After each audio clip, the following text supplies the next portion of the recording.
예, 안녕하십니까. 저 DB금융투자의 문홍철입니다. 국내 금리 중심으로 앞으로 금리가 어떻게 될지 저희들의 전망치를 말씀을 드리도록 하겠습니다. 제목에서는 저희가 금리 상승에 대해서 경계는 하되 어떤 구조적인 요인인 근본이 바뀌었는지 보자. 대략 결론적으로는 서서히 저가 매수를 고려해야 되는 시점이 아닌가, 내지는 밸류를 좀 보자. 이렇게 말씀을 좀 드리려고 해요. 결론은 먼저 정리하고 뒤쪽에 강론으로 말씀을 드리겠습니다. 기준금리 대비 3년물 스프레드가 원래는 이제 50bp 정도면은 약간 상단이거든요. 그런데 최근에 잠깐 70bp까지도 이제 갔었고요. 지금 이제 60bp 넘어가는 수준에 있습니다. 전반적인 수준을 이제 보신다면 현재 레벨은 약 50bp 정도까지는 충분히 축소될 수 있는 시점이다라고 말씀을 이제 드리겠습니다. 그래서 아마 4월 달이 지나게 된다면 3월 말 이후부터 4월에 접어들면은 아마 3년물은 1% 정도까지는 하락 트라이를 할 수 있지 않겠나 보고 있고요. 특히 4에서 5년 정도 영역이 상당히 매력적이고, 특히 크레딧 채권도 상당히 괜찮을 것으로 저희가 보고 있습니다. 저희가 3년이나 5년 쪽은 자신 있게 좋다고 말씀을 드리는데 3년 대비 10년 스프레드는 약간 트리키해요. 왜냐하면 10년도 좋아 보입니다. 3년, 10년 스프레드가 90bp 이상이면 사실 이것도 과거 히스토리컬리 너무 싼 건데, 왜 이제 제가 자신 있게 말씀을 못 드리냐면 이번 4월 이제 보궐선거 끝나고 향후에 정부 여당이 내년 대선을 대비해서 좀 더 강력한 재정 정책을 준비할 가능성도 없지 않기 때문에, 이제 그런 면에서 저희가 이제 10년에 대해서는 강하게 주장은 제가 못 드리는데, 그래도 3년 대비 10년 90bp 이상이면은 괜찮다 이렇게 말씀드리고요.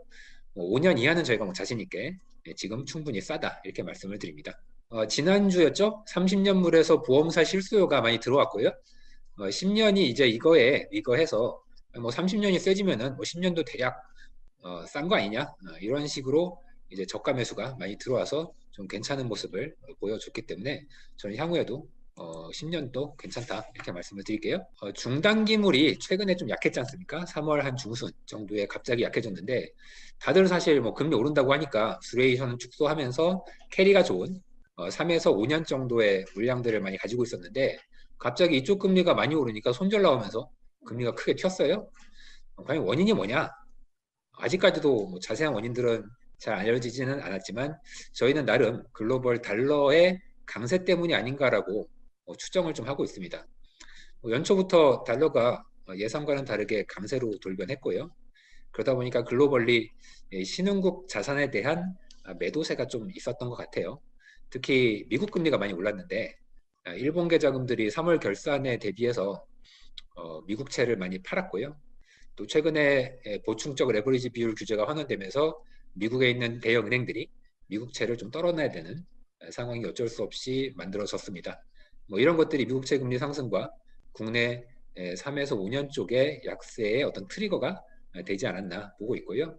그쪽으로 이제 피난해 있었는데 갑자기 그쪽에 폭탄이 떨어지니까 또 이제 손절 나오고 이래서 갑자기 약세 폭이 이제 컸다 이렇게 말씀을 드리고, 아까 말씀드렸듯이 밸류에이션상 이쪽 여액은 싸기 때문에 아마 4월 달부터는 3에서 5년의 크레딧물들이나 국채도 상당히 세지지 않을까 그렇게 봅니다. 그래서 전반적으로 요약을 드리자면은 3에서 5년은 싸고요. 10년은 조금 봐야 되지만 90bp 이상에서는 크게 손실을 할 가능성은 없다고 저희가 설명을 드립니다. 저희가 전체 요약 다 말씀드렸고요. 뒤에 강론 간단하게 설명을 드릴게요. 지금 왼쪽에 위에 있는 차트는 3년 대비 10년물 원화 국고 스프레드고요. 10년 내 거의 최고점까지 와 있고 너무 싼 레벨에 와 있습니다. 일시적으로 100bp도 넘어갔었는데 저는 90bp 이상은 사실 너무 싸다. 그리고 80bp 이상도 사실 싸 보이는데, 일단 적자 국채 이슈가 여전히 오래 남아 있고 여전히 이제 두 가지 이슈가 있죠. 자영업 손실 보전이랑 국민 위로금 지급이라는 이슈가 여전히 남아 있기 때문에 국채 시장에서의 장기물은 일부 물량에 대한 우려가 4월 보궐선거 이후에도 좀 있을 것 같습니다. 다만 그 오른쪽 위에 있는 차트 보시면은 저희가 이제 본드 포워드 얘기를 많이 할 때 보는 스프레드가 5년 대비 30년 많이 보고요. 요즘 3년 대비 30년도 본드 포워드로 많이 하기 때문에 해당 레벨을 얘기를 많이 하시는데 최근에 스프레드가 많이 줄었죠. 이 얘기는 보험사들의 실수요가 30년물로 그게 스트립이 됐든 본드 포워드가 됐든 들어왔다는 얘기이기 때문에 10년물 쪽에는 상단을 좀 막아주는 수급 논리로서 좀 쓰이고 있고 그런 면에서 좀 괜찮은 이슈이다. 금리 하락 요인이 될 수 있다. 이렇게 말씀을 드립니다. 저희가 데이터를 뽑아보니까 작년 3분기 말 기준으로 4분기 데이터는 아직 안 나왔고요. 작년 3분기 말 기준으로 대형 보험사들 중심으로 본드 포워드 계약들이 상당히 있었고 저희가 파악하기로는 대략 1.2조 원 정도의 본드 포워드 계약이 미결제 잔고 기준으로 그러니까 노셔널 기준으로 만들어졌고요. 아마 4분기에도 꽤 있었던 것 같습니다. 뭐 이번 1분기에도 꽤 있었겠죠. 그래서 보험사들이 본드 포워드를 스프레드가 매력적이니까 상당한 규모로 들어오고 있고 이게 이제 최근에 30년물의 강세 그리고 결국은 뭐 10년의 상승 한도를 규정하는 수준으로 들어올 것 같습니다. 왼쪽 아래에 보시면은 3년 대비 기준금리 스프레드고요. 원래 50bp면 싸요. 60bp 넘어가면 기준금리 한 번 인상해야 적정한 레벨인데 뭐 기준금리를 저희는 사실 내년에도 인상하기 어렵지 않을까 그렇게 보고 있는 입장이어서 뭐 설사 내년 초에 인상하다고 하더라도 지금은 상당히 싼 편입니다. 60bp가 넘어가니까 이 정도에서는 1%까지는 3년물이 트라이 해볼 수 있는 상황이 될 것 같고요. 해당 시기는 아마 4월 초 정도가 되지 않겠나. 게다가 3년물에서 5년물은 정부의 적자 국채 부담으로도 좀 자유로운 영역이기 때문에 크게 우려 안 하고 저가 매수를 해도 괜찮을 것 같습니다. 그 오른쪽 아래에 제가 본드 스왑 스프레드를 넣었는데요. 이게 IRS 금리에서 현물 채권을 뺀 거죠. 보시면은 2년 이하 쪽은 상승하고 있고 장기물 쪽은 하락하고 있습니다. 이게 의미하는 바는 단기물 쪽에서는 IRS가 현물 대비 더 약하고요.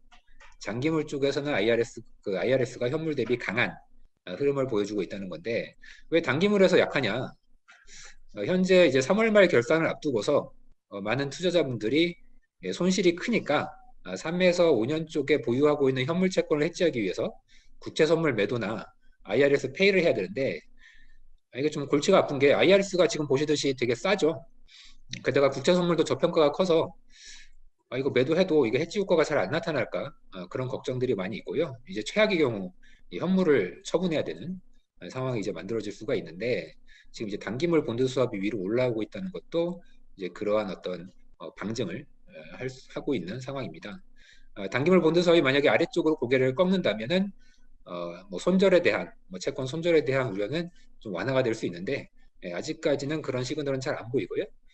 3월이 끝나면은 전반적으로 결산이 이제 끝나기 때문에 어떤 리스크 한도를 터치하는 것에 따른 어떤 투매성 매도는 진정되지 않겠나. 그리고 4월 초에는 채권 단기물 5년 이하 쪽은 다시 세지지 않겠나라고 저희는 생각을 하고 있습니다. 4페이지에서는 저희가 생각하는 중기적인 채권 금리의 패스를 적어드렸고요. 아래쪽에 3년물 같은 경우에는 계속 지금이 뭐 거의 고점이죠. 사실 1%가 기준금리 대비 50bp로서 적정 레벨이고요. 그 녹색 선이 10년물인데 10년물은 고점이 한 번 더 남은 것처럼 제가 이제 그려놨습니다. 이렇게 된 게 아까 말씀드렸던 정부 여당발 추가 적자 국채 물량에 대한 우려가 좀 여전히 남아있기 때문에 그렇게 써놓은 겁니다. 제가 기본적으로 추정을 여러 가지로 해보면은 현재 이제 4차 재난지원금이 9.9조의 적자 국채가 나왔고요. 뭐 그것까지는 다 반영이 됐지 않습니까? 그럼 앞으로 얼마 정도가 괜찮냐? 현재 10년물 국고채 금리가 2.15%가 이제 정고점 정도였는데 2.2까지 잠깐 넘었던 것 같습니다. 그 정도 레벨은 향후에 적자 국채가 추가로 20조 원 정도 더 나와도 그 레벨을 넘진 않을 것 같습니다. 그러니까 20조 원까지는 어느 정도 감내 가능하다 이렇게 보고 있는 입장이고 또 모르죠. 뭐 30조 이상이 나올 수도 있기 때문에 뭐 그렇게 된다면 저희가 추가 10조 원당 7bp를 더 얹어 주셔야 될 필요가 있다 이렇게 말씀을 드려요. 그러면 대략 만약에 뭐 저희는 그냥 뇌피셜로 한 30조 원 정도 더 나온다 이렇게 찍었는데 그렇게 된다면은 한 2%, 2.2% 초 아마 10년물 금리의 다음 물량에 따른 고점이 만들어지지 않겠는가. 그렇게 된다면 기준금리 대비 3년물 대비해서 스프레드가 거의 뭐 120bp 이상 올라가는 건데 너무 싸죠. 그 정도 되면 한번 다시 매수를 트라이 해볼 시점이 아니겠는가 보고 있고요. 올해 하반기, 뭐 올해 말, 내년까지는 금리가 또 다시 떨어지는 쪽으로 제가 그려놨습니다. 아니, 금리가 왜 떨어지냐? 요즘 뭐 인플레 우려도 있고, 백신도 맞고 있는데, 이제 그거에 대해서 말씀을 좀 드리면요. 저희가 디플레 압력이 이제 여러 가지 있다라고 이제 말씀을 좀 드리고 있는데, 디플레 압력 중에서 가장 크게 작용할 수 있는 거, 뭐 여러 가지 구조적 요인이 있지만 뭐 제가 다 일일이 말씀은 안 드릴 거고요. 그 오른쪽에 있는 차트 보시면은 미국 포함해서 전 세계 국가들의 100명당 몇 도스를 백신을 맞았는지에 대한 건데요. 영국이 빠르죠. 그 다음 이제 미국이 약간 빨간색 선으로 따라가고 있습니다. 거의 35도스를 맞고 있는데 인구 수를 고려하면 엄청난 속도입니다. 한국이나 일본은 뭐 거의 보이지 않을 정도로 제일 밑에 깔려 있고요. 이쪽 나라들이 올라오려면 상당한 시간이 걸릴 것 같은데 뭐 요 갭 올라가는 나라 간에 올라가는 그 차이의 갭이 바로 이제 성장률의 격차가 되겠죠. 모멘텀상 그 격차가 바로 환율이라고 보시면 돼요. 그래서 지금 미국의 달러는 아주 단순하게도 빠른 속도의 백신 접종이 그리고 엄청난 규모의 추가 부양책이 성장을 뒷받침할 것이고 이게 달러를 강세로 만들고 미국 외 지역에는 상당한 디플레 압력을 만들 수 있을 것이다. 이렇게 말씀을 드립니다.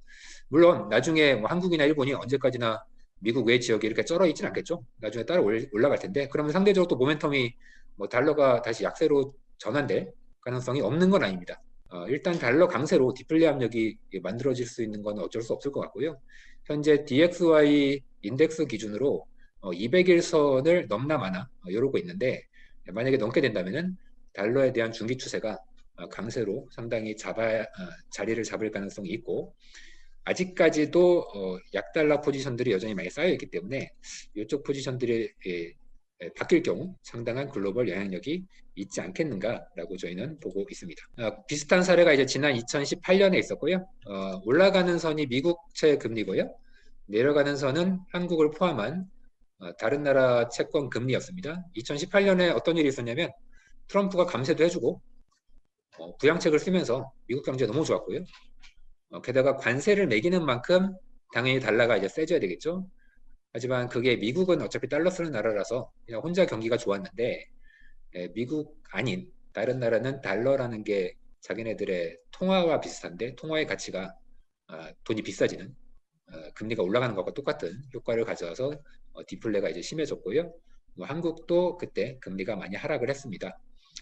저는 올해 아무래도 달러가 강세를 보이는 시기까지는 이런 그림이 펀더멘털리 나타날 것 같고요. 국고채 10년물 같은 경우에는 일부 물량 부담이 여전히 이제 있긴 하지만 전반적인 펀더멘털에 대한 기대는 그렇게 미국처럼 강하게 나가지는 못할 것이고 미국과 미국 외 지역 간의 격차가 좀 더 있지 않겠나 그런 흐름으로 보고 있습니다.